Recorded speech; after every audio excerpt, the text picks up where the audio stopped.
Okay, we have another integral on the board here today. We've got the integral of 3 e to the x plus 5 e to the minus x over 2 e to the x plus 4 e to the minus x dx. Okay, something a little different for me actually, because I actually haven't done this on paper, so I don't know the answer and I don't have any notes. So it's going to be interesting to see if I even know how to integrate it all without my notes. But luckily I do have an idea of how I want to approach this thing. I think I may have done one like this in the past, and I have a quiz with some really similar problems. So what I'm going to do actually is I'm going to split this into two integrals, and what I'm going to do is I'm going to kind of force this the way I want it to go. So what I do is I force one integral to just be 1, where the numerator and the denominator are exactly the same, because I know that's going to be really easy. And then I'm going to force another integral where of course we're going to keep the denominator the same, but then what I want to do is I want to make the numerator the derivative. So I want to set up my u substitution in advance. What I'm going to do for my u, we'll just make this the denominator, right? And then I'm going to check my derivative. So du is going to give me 2e to the x.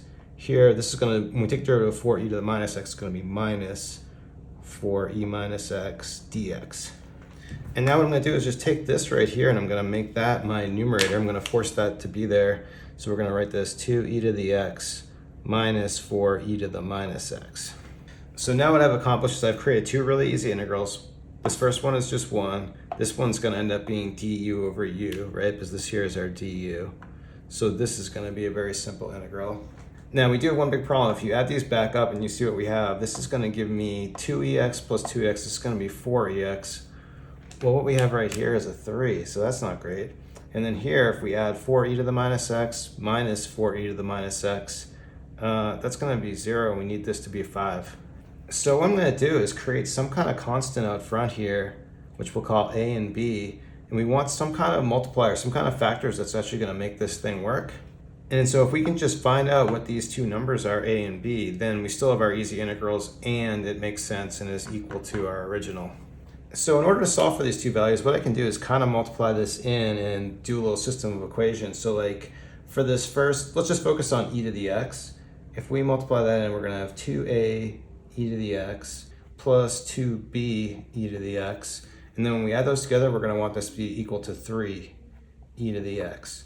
And then doing the same thing with our e to the minus x terms, we're going to have, we want 4a to the e to the minus x, and then we'll distribute in the b here. We're going to have a minus 4b e to the minus x, and this needs to equal this coefficient, which is just 5. Now you may notice that we don't actually care about the exponential terms, the e to the x. I mean, we could divide both sides by e to the x here, and this is going to go away, and it's going to allow me to just solve for my a and b. And then similarly here, we don't care about this e to the minus x. We could just divide through on both sides and get rid of that.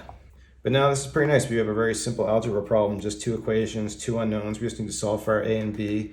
And we could do it a number of different ways. You know what I'm going to do actually? I think the easiest way for me right now is to multiply by 2 on both sides here. So what's going to happen is this is actually going to become 4a plus 4b equal to 6 here. And now if I just add both these equations together, the b terms are going to cancel and we end up with 8a equals 11. So for our a value, we have just 11 over 8. And then I think for our b term, I'm going to subtract these equations. So now the a terms are going to cancel. I'm going to end up over here with minus 8b. 5 minus 6 is minus 1. We can solve for b and we can find that b is going to be just 1 over 8. So now what I can do is just take my a value, bring it back here, take my b value, bring it back here. We have two easy integrals, so then we can finish it off. Okay, now like I said originally, we set this up perfectly so the integration is going to be really easy, and this term is just 1. So we can do the first piece real quick. We have 11 over 8 out front, and the integral of 1 is just going to be x. And then here, oh sorry, I forgot to write down the 1 over 8. So we've got this 1 over 8, that was our b coefficient we found on the previous board. So we're going to have 1 over 8, and then when we do this substitution that we set up, this is actually going to be just du over u.